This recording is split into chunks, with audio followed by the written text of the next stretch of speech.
Hey, it's the Latino Newsletter podcast. I'm Julio Ricardo Varela, and we're at season 2. And if you heard the news, we're going to commit to 20 episodes of the Latino Newsletter podcast. 20, 20. We're going to do it every other week, and I'm super excited about what's going to happen, but I have big news to share. I'm stepping away as the host of the Latino Newsletter podcast. Yeah, I'm no longer going to host this. I'm not sad because I'm super excited about the plan that we have and the team that we have. And we're going to have a new host. And that new host is based in the Los Angeles area. And I'm going to introduce our new host, Michelle Zacarias, the new host of the Latino Newsletter podcast. Hi. Thank you for Hello. that introduction. Congratulations.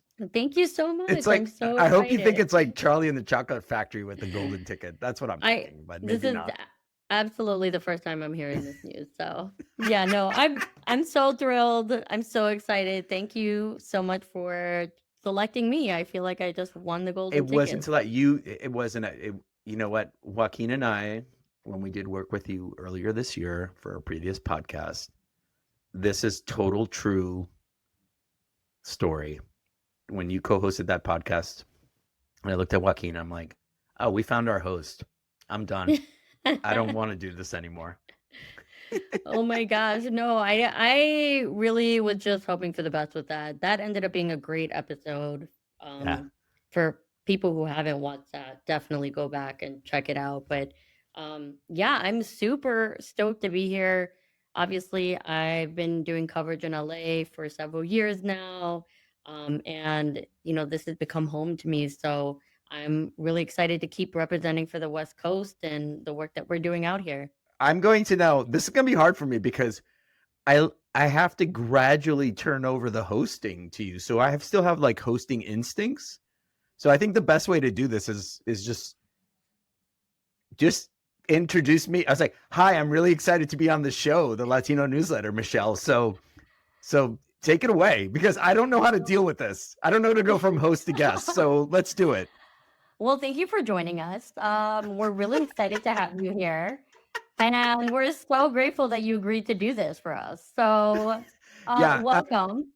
thank you. Welcome to the show. I'm honored. I'm honored to be asked. I'm a big fan of the show, and big fan of Joaquin. I'm a big fan of your work, and really excited to be on the Latino Newsletter podcast. Well, okay, let's get to the nitty gritty then, right? Like, let's find out what it is that you have in store for us.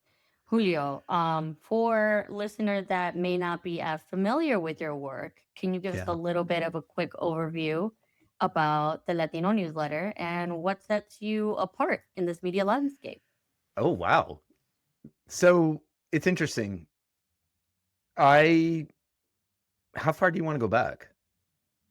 As far Like as you want to take us. 30. Oh, anyway, I've been doing digital journalism, mostly blogging, since the late 90s, during the early days of the internet where blogging communities were super big, and I was always doing it on the side.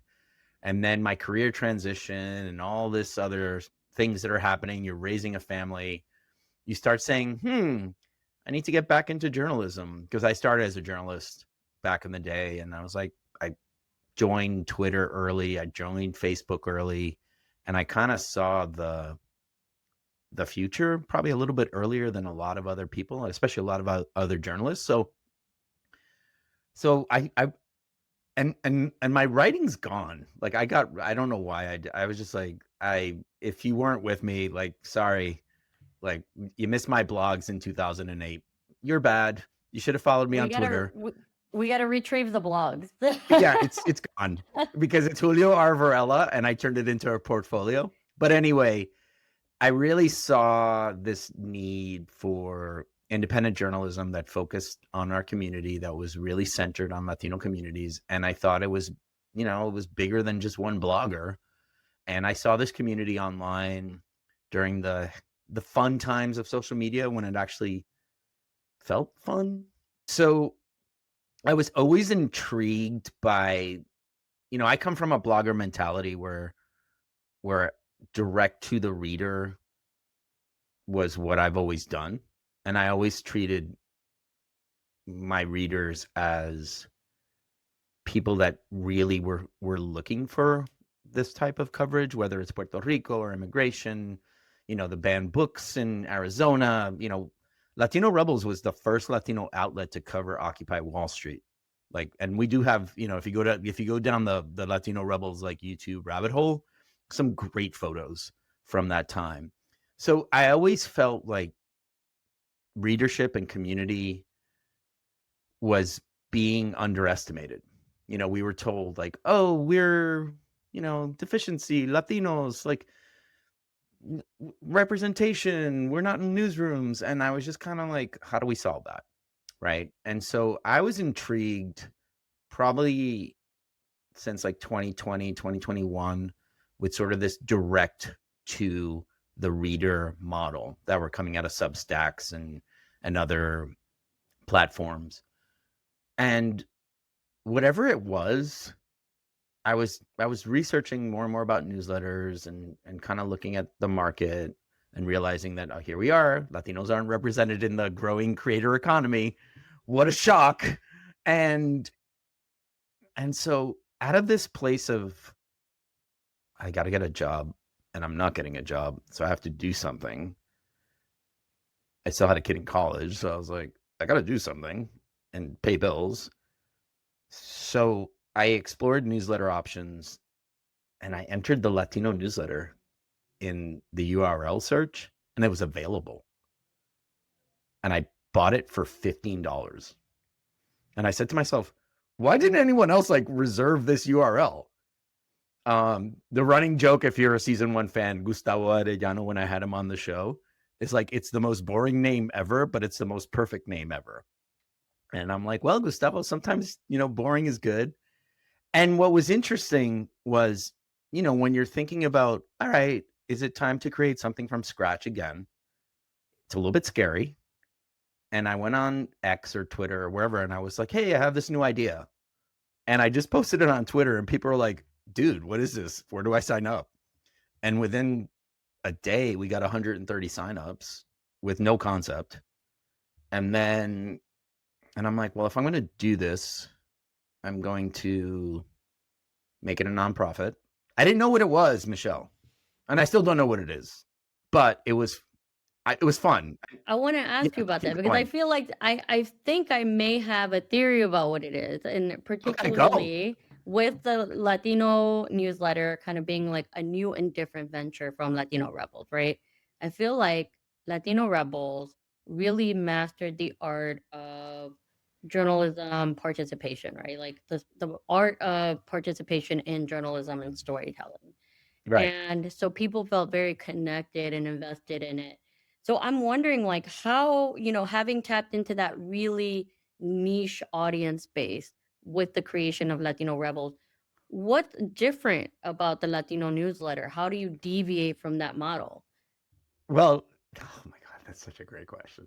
See, this is why I love, we picked the right host. I'm just saying, the host was picked. I'm still in this place where I'm like, this is different than Latino Rebels. So what I really think Latino Rebels was at the moment was the lightning bolt that gave people permission to be who they were as Latino journalists. You know what I'm saying? It was like, you don't need to seek permission to represent your community. It was kind of like, we're doing something interesting. We definitely became a presence in Puerto Rico, in places like LA, in places like Chicago. The amount of young journalists who read us 10, 12 years ago, who are now working journalists who said, I read you and there was something about it and it just made me want to cover my community more. Right. And so that is never going away. Right. That ethos of Latino Rebels that I started is in the Latino Newsletter. I'm not gonna like say it's not, but it's different. And I wonder, in my perspective, is it because I created something that led me to a career. And then I went into a career transition. And now I was like, I got to find a job. What do I know what to do? So I'm like, I know how to create independent news sites. Like, it's so niche. You know what I mean? It's like, well, that's on my list. And I was like, how do I do this the right way this time without the hundreds of mistakes that I made with Latino Rebels? Right. And that to me was so invigorating and so energetic. And so it was the thing that gave me like purpose during a job search, to be like, I can get up every morning, I can write, I can send emails to subscribers who want to read and consume what we're doing. And I'm just going to build a community where it's accessible, where people, they see us as like a trusted source, and I'm not going to worry about anything else. Do you know what I'm saying? I think one of the mistakes we make as journalist organizations is that we have to worry about what everyone else is doing. You know, journalists are so inherently competitive. Like, it's like, oh, you got the scoop. You know, it's like, there's a bigger picture here, especially now where we see communities being, you know, attacked every day.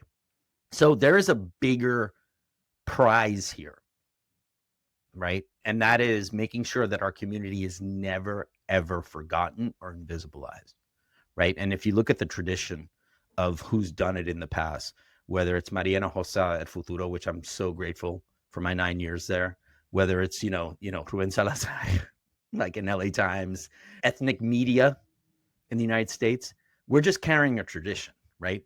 So what the Latino Newsletter is trying to do is carry that tradition in a way where the technology of the creator economy is now like validated, right? I'm someone that tries to uplift communities, and I am so committed to making sure that the Latino Newsletter provides new journalism opportunities, whether it's podcasting, reporting, documentary, like whatever we want to do for Latino and Latina journalists. I'm done talking about Latino underrepresentation in newsrooms. I've been talking about that for 30 years. It's done. We're not going to worry about that problem anymore. We're just going to go and create our own lanes. And we're not going to seek permission. We're going to be ourselves.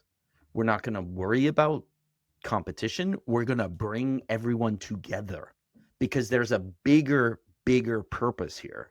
Whatever we put into the Latino Newsletter is going to be what it is. You know what I mean? Yeah, I consider myself a non-traditional journalist. I came through community organizing, so I was Yeah. also really privileged to gain a lot of that experience through like hands-on learning. I'm Yeah. wondering, like for you, because you're trying to open so many doors, what is what are the attributes that you're looking for someone who would be a good fit in this industry? First of all, be truthful. Be true to you, first of all. That's number one. Number two, be an incredible writer.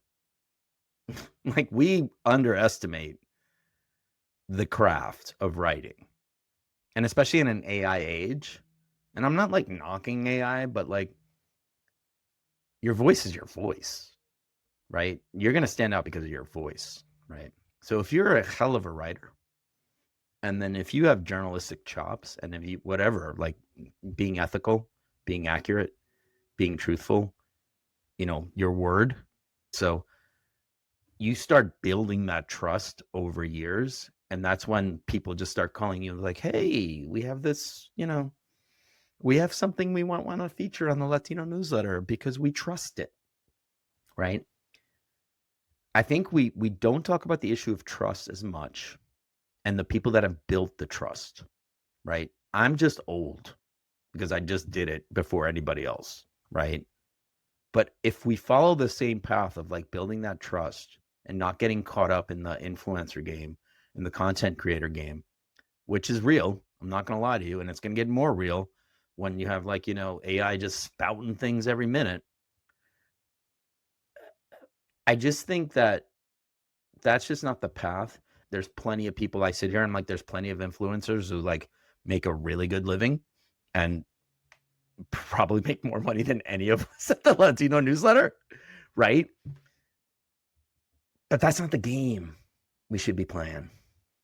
You know what I Yeah. mean? The game that I want to play is, and I say this all the time, and I know it sounds really corny, but I get up every morning and I'm like, how can I help my community today?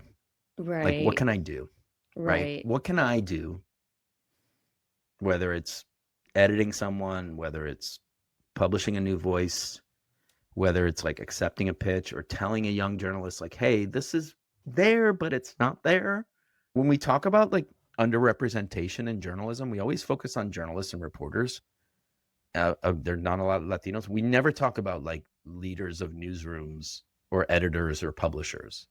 So if you think like we're really bad in the newsroom reporter angle, like come up to the publisher game. Yeah, or Like, pay scale. Like, yeah, yeah. where that's like Yeah. I can't even count. Like I can probably count like 3 people that are doing what I'm doing, like in terms of like in mainstream. So like you're seeing a lot of like independent outlets that believe in journalism for our community and are feeling that pressure of like, well, why does that Instagram person get better, share better information? Why does he have a bigger audience? That's not the question we should be asking ourselves. The Right. question that you should be asking yourself as a journalist is like, what am I doing to uplift my community every day? That's it. That is it. Everything else falls into place. If you do your work the way you're supposed to do it, authentically, accurately, ethically, like truth to power, like to quote Field of Dreams, people will come, right? But they don't want to hear the fact that it's going to take years. Yeah. Like it's hard, it's like being ahead in digital journalism is almost a double-edged sword. And so what I want to do with the Latino Newsletter is not fall into that trap. I want to open it up. I want to make it 100% transparent. You are joining, and there's other people that are joining, whether they're full-time staff or independent contractors. People will know everything about our nonprofit. I was gonna say, I think this is a perfect transition. Congratulations on the Mellon Foundation grant. Can you Um, believe eh, it? yeah, yeah, I'm like excited. Can you tell us a little bit more about how this came together and what you guys have Yeah, planned? no, it was, obviously when Malin approached me, I've lost count, earlier this year. But here's the thing. This is what let me tell you. Hey, kids, here's the lesson. When I created the Latino Newsletter and the subscribers, and we don't share our subscriber base. That's not, we don't sell, like, that's us. But I happened to notice that there were a couple of melon.org emails, right? And it was kind of this cool feeling of like, okay, funders are subscribing to the Latino Newsletter. Let me just produce what we produce, right? And eventually we connected. They've done amazing work in Puerto Rico. They wanted to expand the work in Puerto Rico. And we happen to have the San Juan Bureau with Carlos Berrios Polanco and Suzanne Ramirez de Arellano that we just announced and said, hey, why don't we try this? Well, we don't have any money, but we can at least freelance this for a little bit and figure this out. And we also had this pitch that Joaquin and I did 2 years ago called American Colony. And I was like, I really want to tell the story of Puerto Rico's like complicated political history with the United States because it's so simplified and there's a lot of interest now. Bad Bunny just made it interesting. So you're getting a lot of like questions about Puerto Rico and you're like, okay, let me breathe it out. Let me explain. And so I do think there was an audience and they liked the pitch and they gave us $300,000 to fund like our Wow. work. And it's transformational.